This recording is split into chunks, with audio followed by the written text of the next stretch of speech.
"My dear young friend," said Father Time, as he laid his hand gently upon my shoulder, "you are entirely wrong." Then I looked up over my shoulder from the table at which I was sitting, and I saw him. But I had known or felt for at least the last half hour that he was standing somewhere near me. You've had, I no doubt, good reader, more than once that strange, uncanny feeling that there's someone unseen standing beside you in a darkened room, let us say, with a dying fire, when the night has grown late and the October wind sounds low outside, and when through the thin curtain that we call reality, the unseen world starts for a moment clear upon our dreaming sense. You have had it. Yes, I know you have. Never mind telling me about it. Stop, I don't want to hear about that strange presentiment you had the night your Aunt Eliza broke her leg. Don't let's bother with your experience. I want to tell you mine. You are quite mistaken, my dear young friend, repeated Father Time. Quite wrong. Young friend, I said, my mind as one's mind is apt to in such a case, running to an unimportant detail. Why do you call me young? Your pardon, he answered gently. He had a gentle way with him, had Father Time. The fault is in my failing eyes. I took you at first sight for something under 100. Under 100? I expostulated. Well, I should think so. Your pardon again, said Time. The fault is in my failing memory. I forgot. You seldom pass that nowadays, do you? Your life is very short of late. I heard him breathe a wistful, hollow sigh. Very ancient and dim he seemed as he stood beside me. But I did not turn to look upon him. I had no need to. I knew his form, in the inner and clearer sight of things, as well as every human being knows by innate instinct the unseen face and form of Father Time. I could hear him murmuring beside me, short, short, your life is short, till the sound of it seemed to mingle with the measured ticking of a clock somewhere in the silent house. Then I remembered what he had said. How do you know that I'm wrong? I asked, and how can you tell what I was thinking? You say it out loud, answered Father Time, but it wouldn't have mattered anyway. You said that Christmas was all played out and done with. Yes, I admitted, that's what I said. And what makes you think that? He questioned, stooping so it seemed to me, still further over my shoulder. Why, I answered, the trouble is this. I've been sitting here for hours, sitting till goodness only knows how far into the night, trying to think out something to write for our Christmas story. And it won't go. It can't be done. Not in these awful days. A Christmas story? Yes. You see, Father Time, I explained, glad with the foolish little vanity of my trade to be able to tell him something that I thought enlightening. All the Christmas stuff, stories and jokes and pictures, is all done, you know, in October. I thought it would have surprised him, but I was mistaken. Dear me, he said, not till October. What a rush! How well I remember in ancient Egypt, as I think you call it, seeing them getting out their Christmas things all cut in hieroglyphics, always 2 or 3 years ahead. 2 or 3 years? I exclaimed. Pooh, said Time, that was nothing. Why, In Babylon they used to get their Christmas jokes ready, all baked in clay, a whole solar eclipse ahead of Christmas. They said, I think, that the public preferred them so. Egypt, I said. Babylon? But surely, Father Time, there was no Christmas in those days. I thought... My dear boy, he interrupted gently, don't you know, there's always been Christmas? I was silent. Father Time had moved across the room and stood beside the fireplace, leaning on the mantelpiece. The little wreaths of smoke from the fading fire seemed to mingle with his shadowy outline. Well, he said presently, what is that is wrong with Christmas? Why, I answered, all the romance, the joy, the beauty of it is gone, crushed and killed by the greed of commerce and the horrors of war. I am not, as you thought I was, 100 years old, but I can conjure up, as anybody can, a picture of Christmas in the good old days of 100 years ago, the quaint old-fashioned houses standing deep among the evergreens with the light twinkling from the windows on the snow, the warmth and comfort within, the great fire roaring on the heath, the merry guests grouped about its blaze, and the little children, with their eyes dancing in the Christmas firelight, waiting for Father Christmas in his fine mummery of red and white and cotton wool to hand the presents from the Yuletide tree. I can see it, I added, as if it were yesterday. It was but yesterday, said Father Time, and his voice seemed to soften with the memory of bygone years. I remember it well. Ah, I continued, that was Christmas indeed. Give me back such days as those, with the good old chair, the old stage coaches, and the gabled inns, and the warm red wine, the snapdragon, and the Christmas tree, and I'll believe again in Christmas, yes, in Father Christmas himself. Believe in him? Said Time quietly. You may well do that. He happens to be standing outside in the street at this moment. Outside? I exclaimed. Why don't he come in? He's afraid to, said Father Time. He's frightened, and he daren't come in unless you ask him. May I call him in? I signified assent, and Father Time went to the window for a moment and beckoned into the darkened street.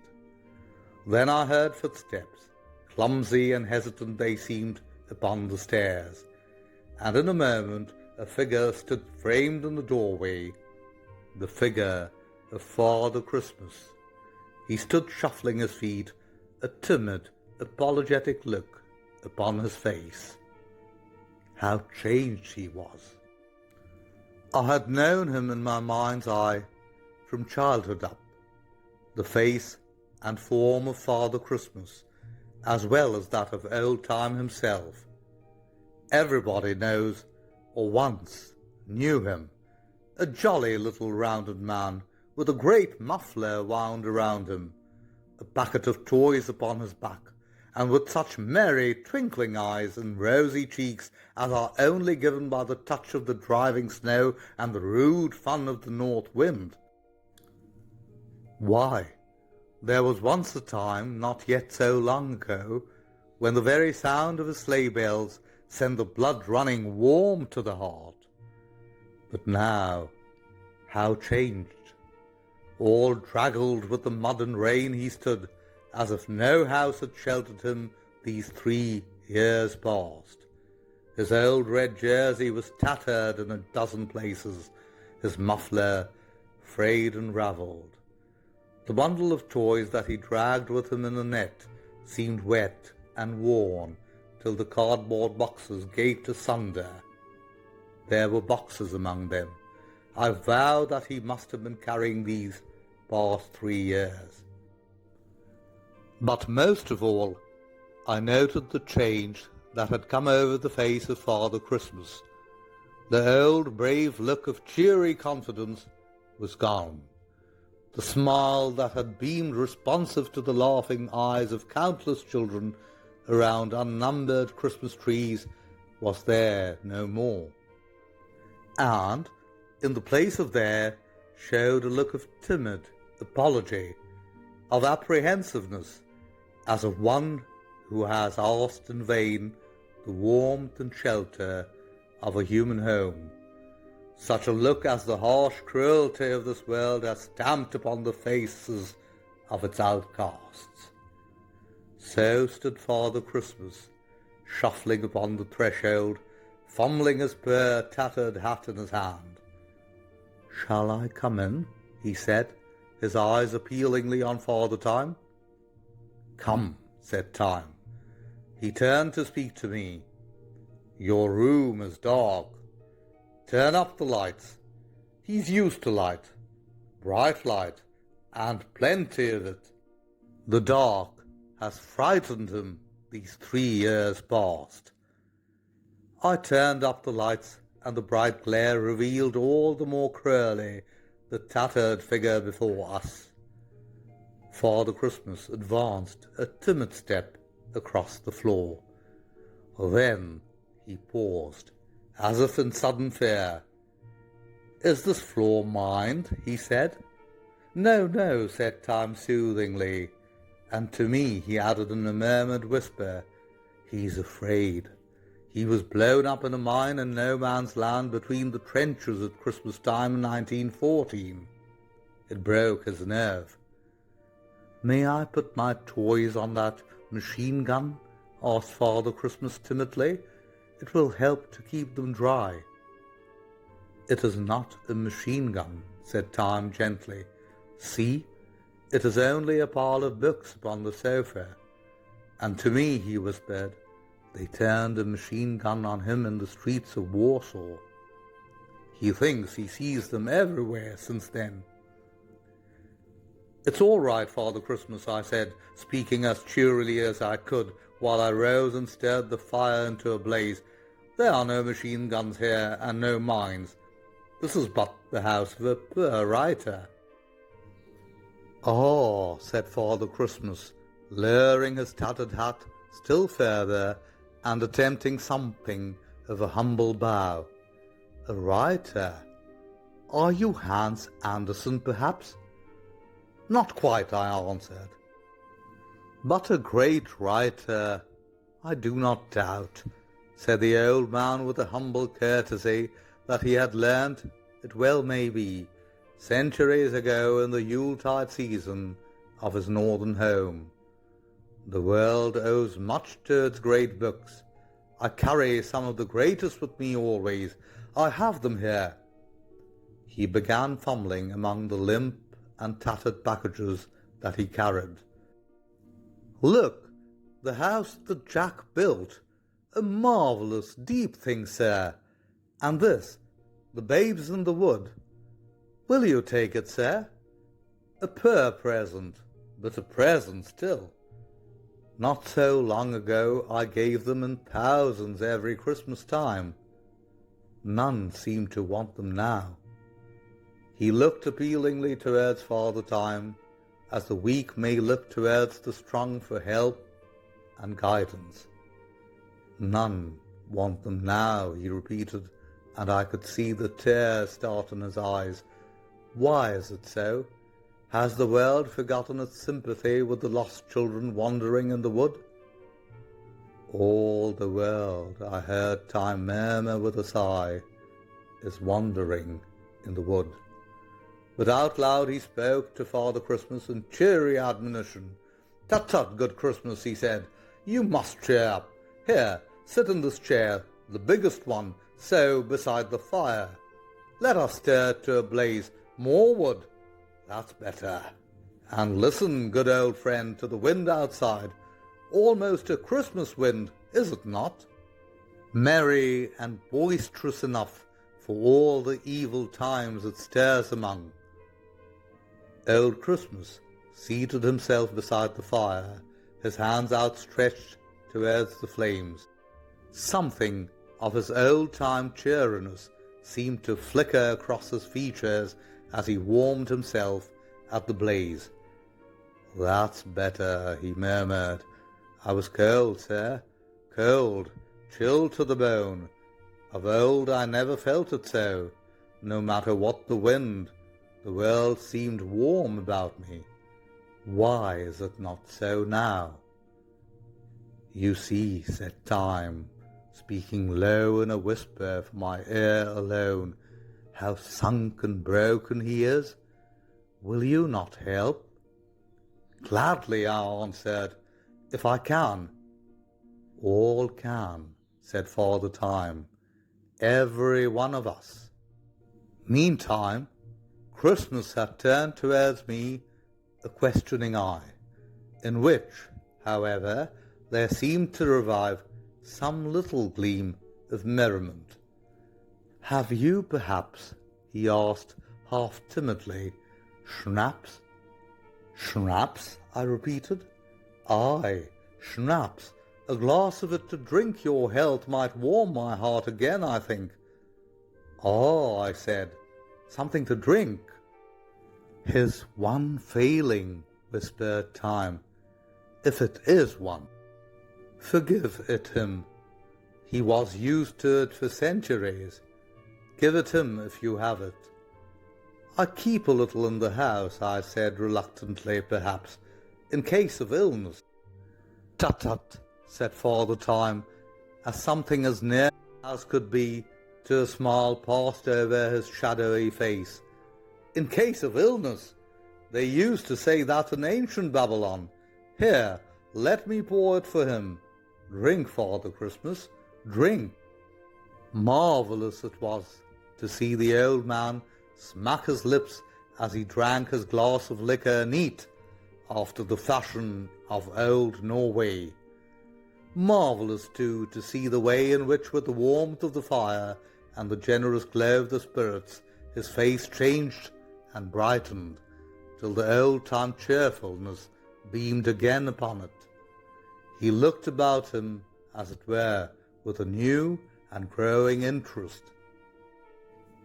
"A pleasant room," he said, "and what better, sir, than the wind without, and a brave fire within?"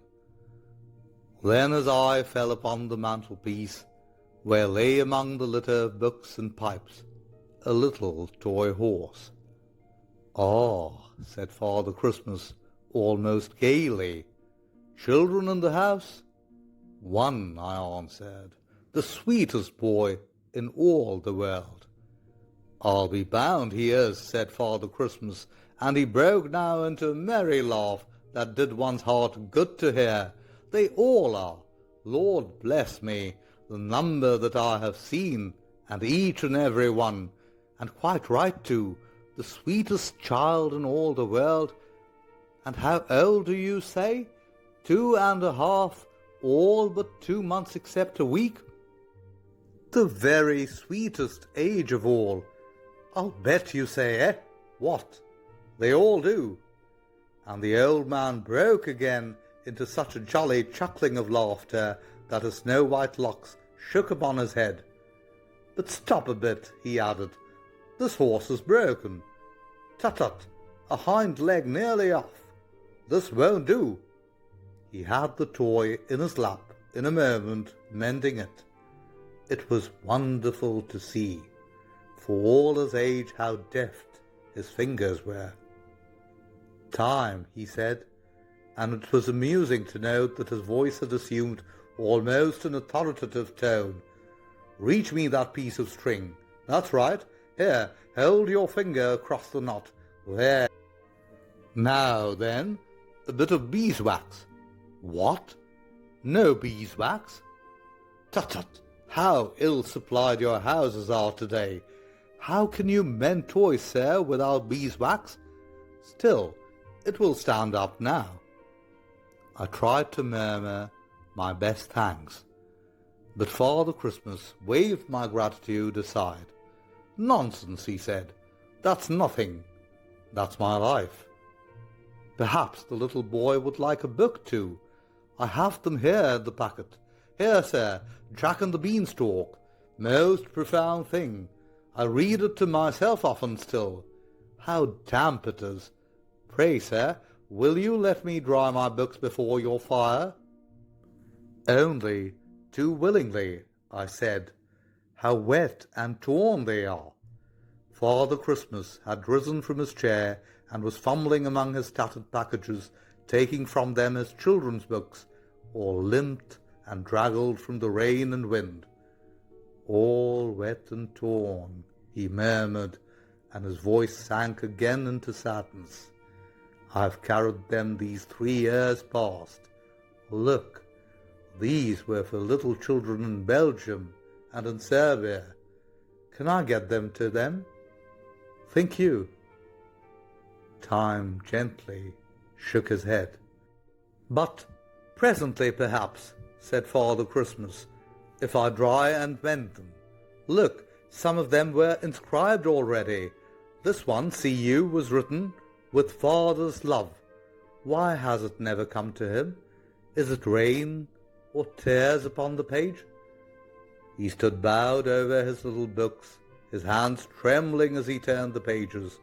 Then he looked up, the old fear upon his face again. That sound, he said. Listen, it is guns. I hear them. No, no, I said. It is nothing. Only a car passing in the street below. Listen, he said. Hear that again. Voices crying. No, no, I answered. Not voices. Only the night wind among the trees. My children's voices, he exclaimed. I hear them everywhere. They come to me in every wind, and I see them as I wander in the night and storm, my children, torn and dying in the trenches, beaten into the ground. I hear them crying from the hospitals, each one to me still as I knew him once, a little child. Time, time, he cried, reaching out his arms in appeal. Give me back my children. They do not die in vain, Time murmured gently. But Christmas only moaned an answer. Give me back my children. Then he sank upon his pile of books and toys, his head buried in his arms. You see, said Time, his heart is breaking, and will you not help him if you can? Only too gladly, I replied. But what is there to do? This, said Father Time. Listen. He stood before me, grave and solemn, a shadowy figure but half seen, though he was close beside me. The firelight had died down, and through the curtained windows there came already the first dim brightening of dawn. The world that once you know, said Father Time, seems broken and destroyed about you. You must not let them know, the children, the cruelty and the horror and the hate that racks the world today. Keep it from them. Some day he will know. Here Time pointed to the prostrate form of Father Christmas, that his children, that once were, have not died in vain, that from their sacrifice shall come a nobler, better world for all to live in, a world where countless happy children shall hold bright their memory forever. But for the children of today, save and spare them all you can from the evil hate and horror of the war. Later they will know and understand. Not yet. Give them back their merry Christmas and its kind thoughts and the Christmas charity, till later on there shall be with it again peace upon the earth, goodwill towards men. His voice ceased. It seemed to vanish, as it were, in the sighing of the wind. I looked up. Father Time and Christmas had vanished from the room. The fire was low, and the day was breaking visibly outside. "Let us begin," I murmured. "I will mend this broken horse."